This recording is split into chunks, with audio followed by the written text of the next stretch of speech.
Perkenalkan, nama saya Mizan, berperan menjadi Lesti dan sahabat aku belakang. Perkenalkan, nama saya Ruben, berperan menjadi Nabi Muhammad dan sahabat aku belakang.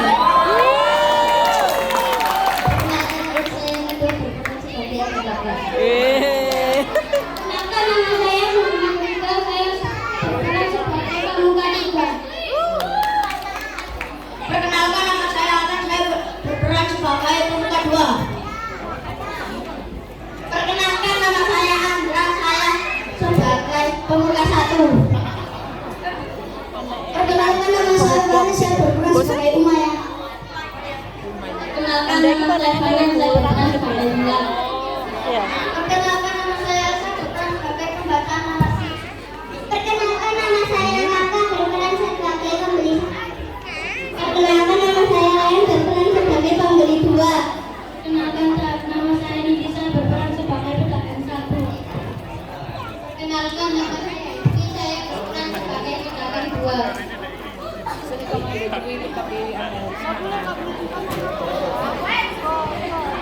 Kisah ini menceritakan tentang sahabat Nabi yang bernama Bilal bin Rabah. Bilal adalah seorang budak yang pernah dihina dan disiksa. Tapi setelah mendapatkan hidayah sebagai orang Islam, beliau menjadi orang yang dimuliakan oleh Allah, menjadi sahabatnya Nabi dan tukang adilnya Nabi. Dan karena ketekunan beliau dalam mengerjakan ibadah sunnah, Allah memberinya derajat tinggi di surga. Bahkan Nabi sampai heran karena Bilal masih hidup tapi suara sandalnya sudah berada di surga. Ia adalah seorang budak dari Umayyah bin Khalaf, yaitu pembuka Quraisy yang amat kaya raya, pemalas dan suka menyiksa. Budake nyapu. Bilal bin Rabah selalu bekerja untuk Umayyah bersama seorang sahabatnya yang bernama Jeragan Wasi, yang sama-sama seorang Iya. tatkala Nabi Muhammad Shallallahu Alaihi Wasallam hendak masuk Islam di Mekah. Secara diam-diam Bilal bin Rabah masuk Islam, menemui Nabi Muhammad. Bilal pun membaca dua kalimat syahadat. Asyhadu an la ilaha illallah wa asyhadu anna Muhammadar Rasulullah.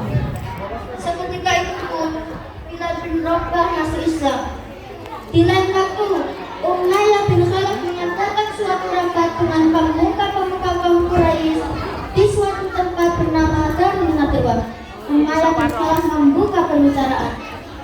Bagaimana ini? Mengajar Muhammad SAW banyak apa yang harus kita lakukan? Pemuka Quraisy yang lainnya memberikan istilah. Kita siksa saja mereka agar mereka gerak. Pemuka Quraisy yang lainnya menyetujui hal itu. Benar, kita siksa saja mereka. Pemuka Quraisy yang lainnya memberikan suatu informasi. Bagaimana kamu akan bisa mereka? Kata kamu sendiri masuk Islam. Apa? Akan kuseret, akan kusiksa buat pengkhianat itu. Umayyah pun pulang ke rumah dan segera mencari Bilal bin Rabah. Tatkala Bilal sedang setelah sholat dan dia berdoa, Umayyah pun segera mengetuk pintu dan memanggil-manggil Bilal. Bilal! Bilal! Di mana kamu? Bilal pun menemui Umayyah.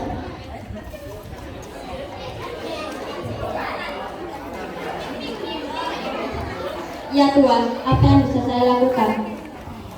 Demi Tuhanmu, Lata dan Usa, apakah benar kamu telah menjadi pengikut Muhammad? Memang benar Tuhan, tiada Tuhan selain Allah dan Muhammad adalah utusan Allah. Umayyah pun marah. Dasar, kurang ajar kamu. Bilal pun diseret ke tempat piksaan. Setelah diseret melalui para penduduk pasar dan juga para pemuka-pemuka kaum Quraisy Mekah. Yang saat itu para penduduk kaum Quraisy sedang melakukan kegiatan jual beli.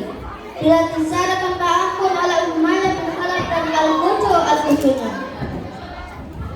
Penduduk yang melakukan kegiatan menghentikan dan melihat Bilal bin Rabah dengan benar. Sesampainya di tempat pemeriksaan, Bilal pun dicambuki, disiksa tambah ampun oleh Umayyah dan al-Qadha. Umayyah pun mengangkat batu yang sangat besar, ditimpakan di atas dada Bilal, sehingga membuat Bilal sesak. Bilal terus disiksa dan terus disiksa sampai Umayyah memaksa Bilal.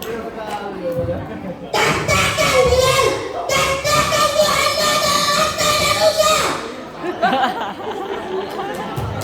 Tiada Tuhan selain Allah dan Muhammad adalah utusan Allah. Umayyah pun semakin marah dan mencambuki Bilal tanpa ampun. Bilal meringkuk kesakitan, Umayyah kembali memaksa.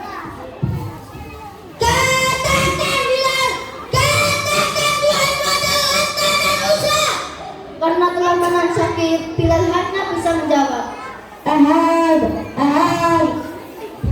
saat Abu Bakar As-Siddiq lewat dan melihat Bilal merangkak disiksa, Abu Bakar pun menghampirinya dan ingin menyelamatkannya.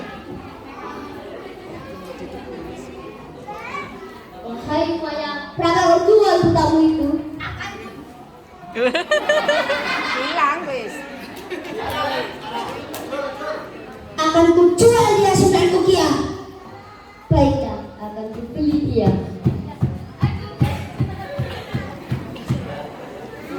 Sebenarnya jika engkau menawar sampai 1 rupiah, maka aku akan tidak ragu untuk menjualnya. Seandainya untuk memberi tawaran sampai 100 rupiah, maka aku tidak akan ragu membelinya. Ketika itu pula Abu Bakar dan juga sahabatnya menyingkirkan batu besar yang ada di tubuh Bilal. Umayyah beserta akucunya meninggalkan Bilal bin Rabah. Bilal juga hendak ke rumah Abu Bakar As-Siddiq dan mengobati luka Bilal. Saat itu pula Bilal tertekan. Tatkala Nabi Muhammad SAW bersama kaum muslimin membangun Masjid Nabawi di Madinah.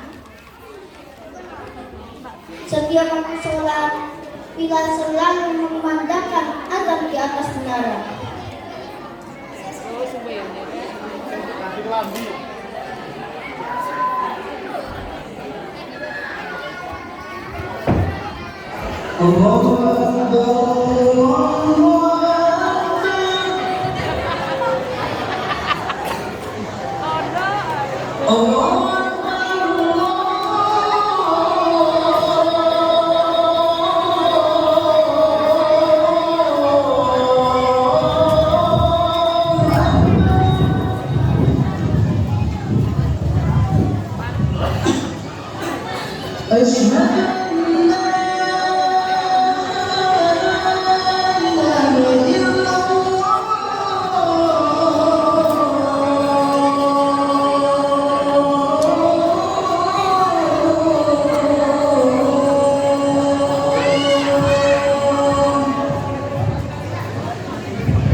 أشهد